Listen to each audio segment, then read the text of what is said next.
Hello everyone, good morning. आज हम बात करते हैं न्यूक्लियस के बारे में। कल जो हमारा टॉपिक था वो न्यूक्लियस के बारे में था।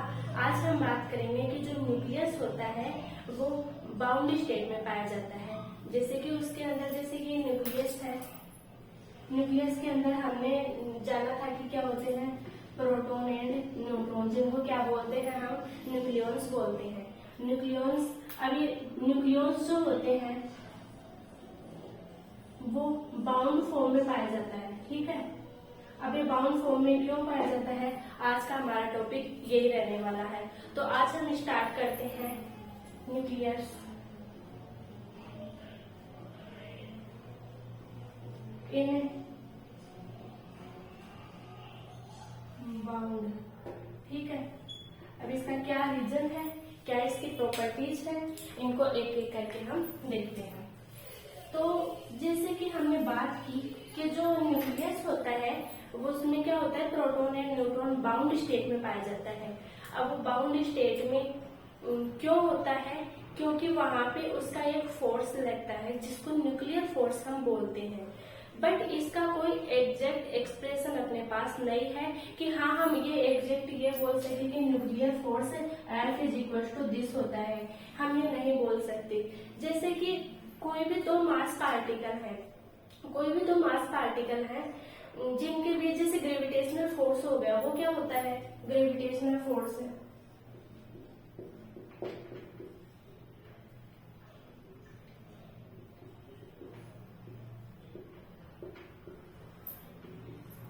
F is equal to minus G m1 m2 upon r²r3। ये m1 m2 वो दो मास पार्टिकल है जिनका मास m1 और m2 है। ऐसे ही अपना जो फोर्स होता है कौन सा कूलॉम फोर्स है।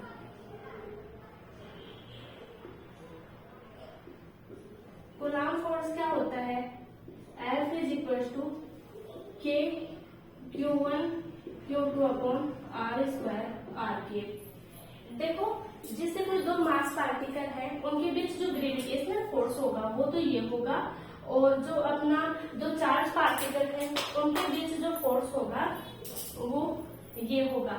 तो यहाँ से हम ये देख सकते हैं। बट जो न्यूक्लियर फोर्स होता है उसका कोई एग्जैक्ट फॉर्मूला नहीं होता है।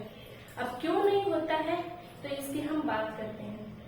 तो जो कुछ साइंटिस्ट के अकॉर्डिंग कुछ प्रॉपर्टीज आए, कुछ कॉन्सेप्ट आए, उनके बाद उनको मिला के हम ये बता सकते हैं कि न्यूक्लियर फोर्स की प्रॉपर्टी ये होती है, ऐसा होता है, ये इनका नेचर होता है, इनको एक्सप्लेन किया जा सकता है। बट इसका कोई एग्जैक्ट फॉर्मूला नहीं है।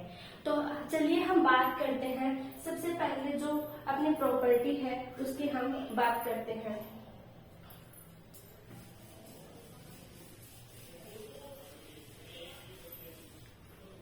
जैसे कि अब इससे पहले इसको समझने से पहले हम एक एग्जांपल लेते हैं।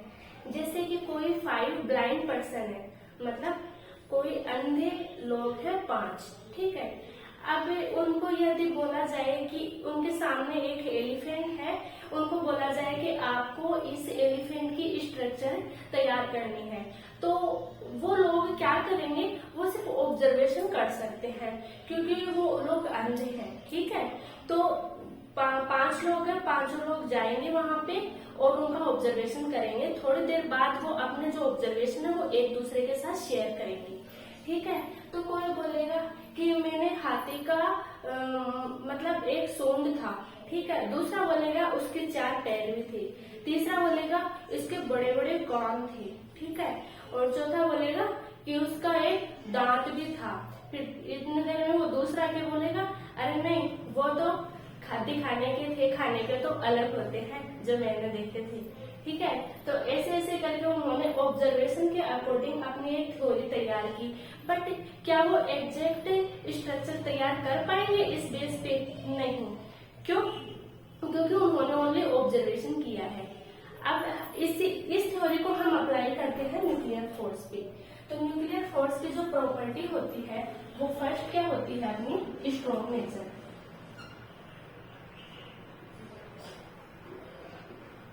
स्ट्रॉन्ग नेचर, जो अपना न्यूक्लियर फोर्स होता है वो स्ट्रॉन्ग नेचर होता है।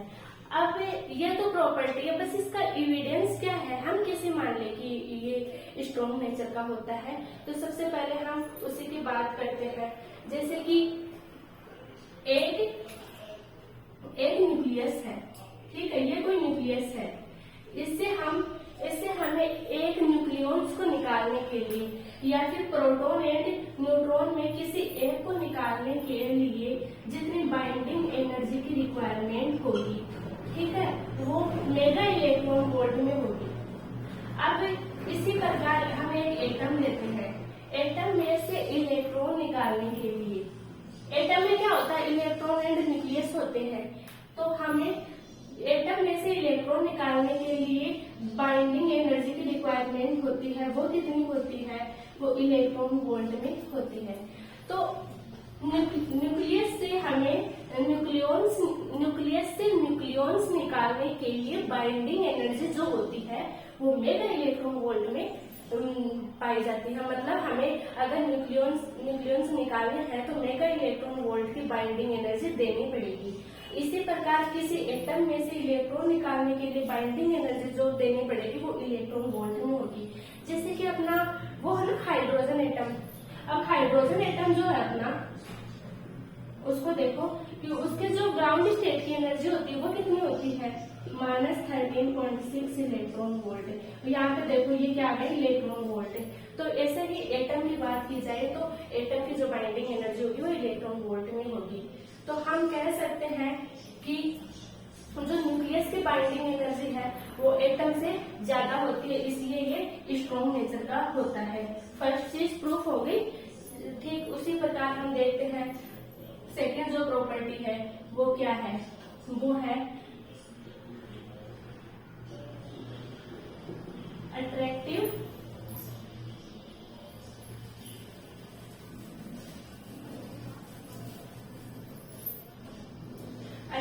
In nature. सेकेंड अपनी प्रॉपर्टी ये है कि ये जो न्यूक्लियर फोर्स होता है वो अट्रैक्टिव होता है। अब अट्रैक्टिव कैसे होता है, चलिए इसको देखें कि न्यूक्लियस में क्या होता है, प्रोटॉन होते हैं, प्रोटॉन न्यूट्रॉन होते हैं, न्यूट्रॉन होते हैं, ठीक है। अब ये सब जो होते हैं वो क्या होते हैं कि ये दोनों होते हैं ना, मतलब बाउंड फॉर्म में होते हैं, जिनमें बॉन्ड होता है। उनमें क्या होता है कि कूलाम्ब फोर्स, हमें पता है कि जो दो चार्ज पार्टिकल होते हैं उनमें क्या लगता है, कूलाम्ब फोर्स लगता है। हमने पहले बात की थी इससे पहले। तो यहाँ पे कूलाम्ब फोर्स से ज्यादा ये जो होता है ना अपना स्ट्रॉन्ग फोर्स, ये जो न्यूक्लियर फोर्स खुद होता है वो भी यहाँ पे अवेलेबल होता है, जो कि कूलाम्ब फोर्स से बहुत ज्यादा होता है, जो कि एक अट्रैक्टिव होता है, अट्रैक्टिव होता है, जिसके कारण ये दोनों बाउंड फॉर्म में पाए जाएंगे। जैसे कि न्यूक्लियस के अंदर प्रोटॉन भी होगा, प्रोटॉन न्यूट्रॉन भी होगा, सेम चार्जेस के कारण रिपल्सिव होगा, बट यहाँ पे कूलाम्ब फोर्स से ज्यादा न्यूक्लियर फोर्स होगा जो अट्रैक्टिव होगा। इसका नेचर ही अट्रैक्टिव है। इस कारण जो होते हैं ना अपोजिट सेम चार्ज वाले जो होते हैं, सेम चार्ज वाले जो होते हैं वो भी बाउंड फॉर्म में पाए जाएंगे। क्यों? क्योंकि ये खुद ही एक जो न्यूक्लियर फोर्स है वो अट्रैक्टिव नेचर का होता है। तो ये अपना सेकेंड एविडेंस आ गया। थर्ड जो एविडेंस है वो क्या है, जैसे कि ये न्यूक्लियर फोर्स जो है वो क्या होता है, शॉर्ट रेंज होता है, शॉर्ट रेंज होता है। अब शॉर्ट रेंज हम कैसे मान लें कि शॉर्ट रेंज होता है, तो देखो इसकी जो रेंज होती है ना, वो रेंज होती है वो कितनी होती है, 2 फर्मी से 6 फर्मी, ठीक है। न्यूक्लियस की रेंज क्या होती है, 2 फर्मी से 6 फर्मी। अब 2 फर्मी से 6 फर्मी की रेंज होगी। अब हम कैसे मान लें कि ये शॉर्ट रेंज होता है, तो हमें ये मान के चलो कि अगर ये शॉर्ट रेंज ना हो, इन्फिनिटिव रेंज हो, तब क्या होगा, तब जैसे कि इन्फिनिटिव रेंज है, मतलब जो न्यूक्लियर फोर्स है वो इन्फिनिटिव से भी जो भी अपने न्यूक्लियस है उनको मिला के एक बड़ा न्यूक्लियस अपने को मिल जाएगा, जिसके एक ही मेटर पार्टिकल का बन जाएगा। वो जो न्यूक्लियस होता है वो एक ही, मतलब इस यूनिवर्स के अंदर जितने भी न्यूक्लियस है वो सब मिला के एक बड़ा न्यूक्लियस बन जाएगा, जिसके कारण हमें पूरे यूनिवर्स के अंदर ओनली एक ही वेराइटी का मेटर पार्टिकल मिलेगा। जैसे कि आज हम देख पाते हैं कि जैसे ये मार्कर है, ये बोर्ड है, तो हमें ये डिफरेंट वेराइटी नहीं मिलेगी अगर ये शॉर्ट रेंज ना हो तो। ठीक है, तो ये था अपना शॉर्ट रेंज का प्रूफ। अब फोर्थ जो अपनी प्रॉपर्टी है वो क्या होगी,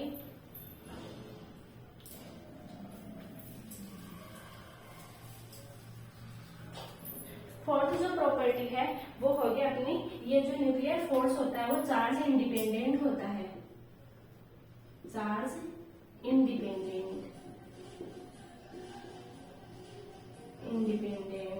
ठीक है। अब ये चार्ज इंडिपेंडेंट कैसे होता है कि जैसे हमने बात की कि न्यूक्लियस के अंदर तो प्रोटॉन भी होते हैं, प्रोटॉन न्यूट्रॉन भी होते हैं और न्यूट्रॉन भी होते हैं। इस पे भी चार्ज होता है, ठीक है, इस पे भी चार्ज होता है, इस पे नहीं होता, बट ये मान लो कि एक बार के लिए है बाउंड फॉर्म में, बट इस पे तो कोई न्यूट्रॉन पे तो कोई चार्ज होता ही नहीं है। फिर भी ये क्या होता है, न्यूक्लियस में बाउंड फॉर्म में पाया जाता है, न्यूक्लियर फोर्स इस पे अप्लाई होता है। क्यों?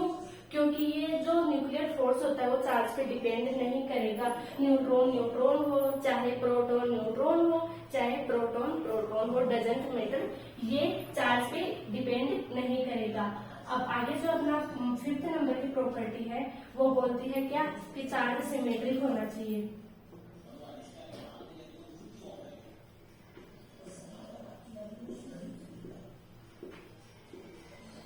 चार्ज सिमेट्रिक होना चाहिए। अब चार्ज सिमेट्रिक कैसे होना चाहिए कि जैसे कोई एक न्यूक्लियस ये है, दूसरा न्यूक्लियस ये है, उसमें क्या है, 2 प्रोटॉन प्लस न्यूट्रॉन, इसमें 2 neutron plus proton.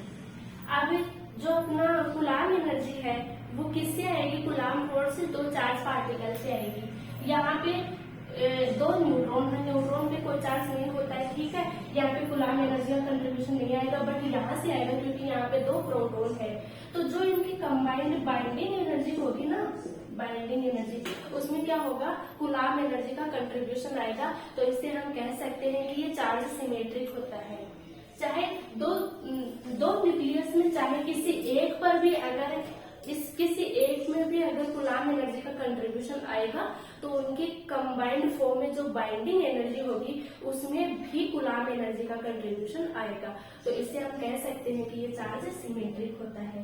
Next property की यदि बात करें तो ये क्या होती है कि spin dependent, spin and isospin dependent,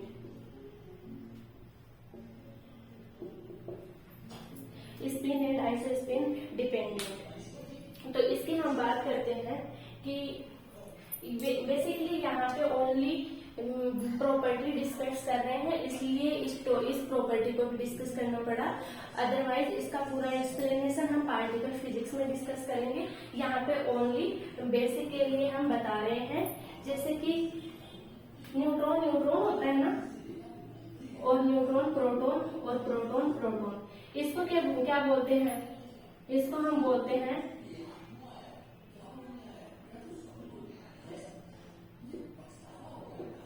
die neutron, और इसको ड्यूट्रॉन, इसको डाई प्रोटॉन, ठीक है। अब ये जो न्यूट्रॉन होते हैं ना, ये दोनों नेचर के अंदर नहीं पाए जाते, जबकि ये ड्यूट्रॉन है ओनली ये ही एग्जिस्ट करता है। क्यों करता है? क्योंकि न्यूट्रॉन अब हम एक इससे हटके एक बात है, जैसे कि प्रोटॉन न्यूट्रॉन इलेक्ट्रॉन जो होते हैं ये फर्मियोन्स होते हैं, जो कि फर्मी डिराक स्टैटिक्स को फॉलो करते हैं और पाउली एक्सक्लूजन प्रिंसिपल का जो कि फर्मियोन्स होते हैं और पाउली एक्सक्लूजन प्रिंसिपल प्रिंसिपल जो होता है उसको फॉलो करते हैं, उसके अकॉर्डिंग इसका वेव फंक्शन जो होता है वो एंटी सिमेट्रिक होता है। अब नेचर के अंदर जिसका जो भी पाउली एक्सक्लूजन प्रिंसिपल को फॉलो करे और जिसका वेव फंक्शन एंटी सिमेट्रिक हो वो ही एग्जिस्ट करेगा अपने यूनिवर्स में, अदरवाइज कोई भी एग्जिस्ट नहीं करेगा इनके अलावा। मतलब किसी का भी कोई भी पार्टिकल है वो क्या होना चाहिए, पाउली एक्सक्लूजन प्रिंसिपल को फॉलो करना चाहिए। ठीक है, इसको फॉलो करना चाहिए, इसके अकॉर्डिंग उसका वेव फंक्शन जो होगा वो एंटी सिमेट्रिक होगा। क्या ये बात समझ में आई? आई होप आपको समझ में आई होगी। इससे रिलेटेड कोई डाउट हो तो आप कमेंट बॉक्स में बता देना, अदरवाइज ये पार्टिकल फिजिक्स का पार्ट है जो मैंने प्रॉपर्टी डिस्कस की तब डिस्कस कर दिया। इसलिए आगे हम बात करते हैं, नेक्स्ट जो प्रॉपर्टी होती है वो क्या होती है, सेचुरेशन प्रॉपर्टी।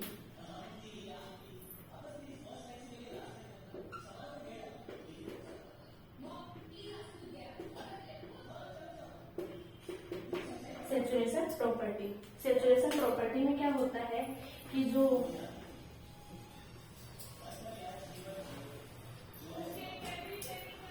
जैसे कि कोई ये न्यूक्लियस है, ठीक है, न्यूक्लियस के अंदर कोई ये न्यूक्लियॉन्स होते हैं, ठीक है। अब इस न्यूक्लियस पे जो इस न्यूक्लियॉन्स के द्वारा जो फोर्स होगा, इसके द्वारा जो फोर्स होगा, इसके द्वारा जो फोर्स होगा वो ज्यादा अट्रैक्टिव होगा इन कंपेयर टू अदरवाइज। ये जो है ना इसके पास वाले और इसके, तो इनका फोर्स जो होगा वो नेग्लिजिबल होगा in compare to nearby nucleus. ठीक है, तो हम इससे ये बता सकते हैं कि ये जो सेचुरेशन प्रॉपर्टी है ये ओनली हेवी न्यूक्लियस के लिए ही वैलिड होगी, जो कि बहुत बड़ा न्यूक्लियस होगा और जिसमें बहुत सारे न्यूक्लियॉन्स होंगे, उसमें ही ये सेचुरेशन की प्रॉपर्टी वैलिड होगी। अब इसको हम बाइंडिंग एनर्जी के ग्राफ से भी इसको समझ सकते हैं। बाइंडिंग एनर्जी का ग्राफ क्या होता है कि इसका जो बाइंडिंग एनर्जी ग्राफ है वो क्या होता है,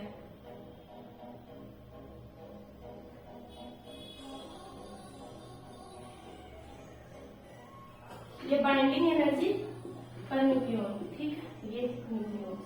तो ये क्या दर्शा रहा है, यहाँ पे क्या रिप्रेजेंट हो रहा है कि ये जो है ना आगे जाके ये यहाँ पे सेचुरेट हो जाएगी, मतलब यहाँ पे कोई फोर्स नहीं लगेगा। मतलब ये जो न्यूक्लियर फोर्स होता है वो सेचुरेशन प्रॉपर्टी को फॉलो करता है। एक बड़ा सा न्यूक्लियस है जिसके अंदर बहुत सारे न्यूक्लियॉन्स हैं, जिनमें अगर किसी एक न्यूक्लियॉन्स जो फोर्स है वो अदर न्यूक्लियॉन्स के कंपेयर में ज्यादा लगेगा, जो नियर का होता है ना पास वाला उसका ज्यादा लगेगा इन कंपेयर टू जो दूर के होते हैं ना उनसे। ठीक है, ये बात आपको समझ में आई होगी।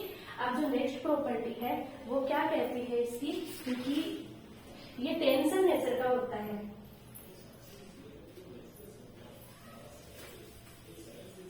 ये न्यूक्लियर फोर्स जो होता है वो क्या होता है, टेंशन नेचर का होता है।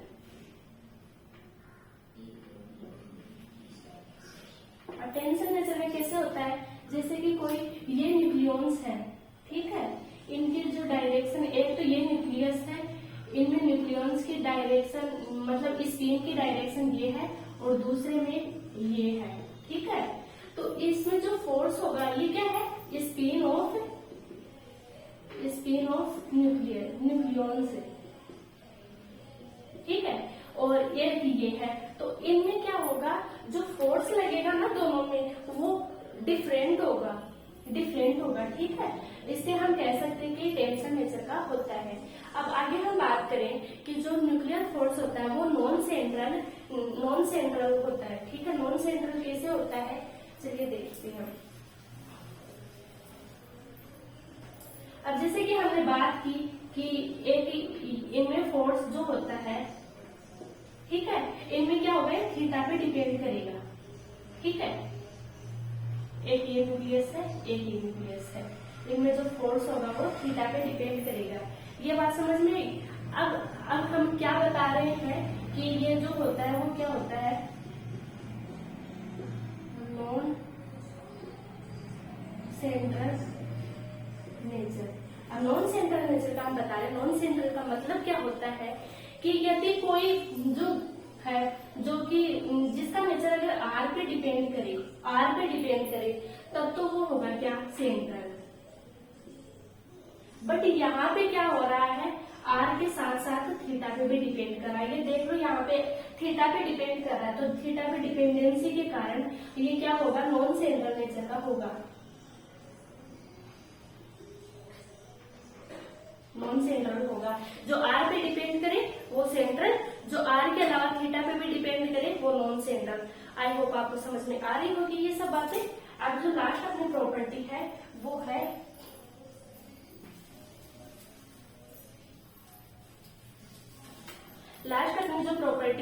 वो है कि ये जो न्यूक्लियर फोर्स होता है ये वेलोसिटी डिपेंडेंट होता है।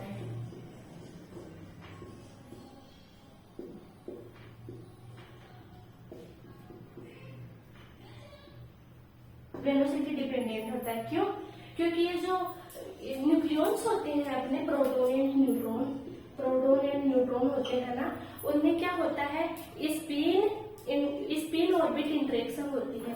जो न्यूक्लियॉन्स होते हैं इनमें स्पिन ऑर्बिट इंटरेक्शन होती है, ठीक है, स्पिन ऑर्बिट इंटरेक्शन। ये जो न्यूक्लियॉन्स होते हैं इनमें स्पिन ऑर्बिट इंटरेक्शन होती है, जिससे क्या क्रिएट होता है, ऑर्बिटल एंगुलर मोमेंटम, जिससे ऑर्बिटल एंगुलर मोमेंटम क्रिएट होता है। अब वो किस पे डिपेंड करता है, वो ओनली वेलोसिटी पे डिपेंड करता है, ठीक है। जो ऑर्बिटल एंगुलर मोमेंटम है वो वेलोसिटी पे डिपेंड करता है, क्यों? क्योंकि जो न्यूक्लियॉन्स होते हैं इनमें स्पिन ऑर्बिट इंटरेक्शन होती है। तो ये था एविडेंस इस बात का। 10 प्रॉपर्टीज है न्यूक्लियर फोर्स की, इनको डिस्कस किया हमने।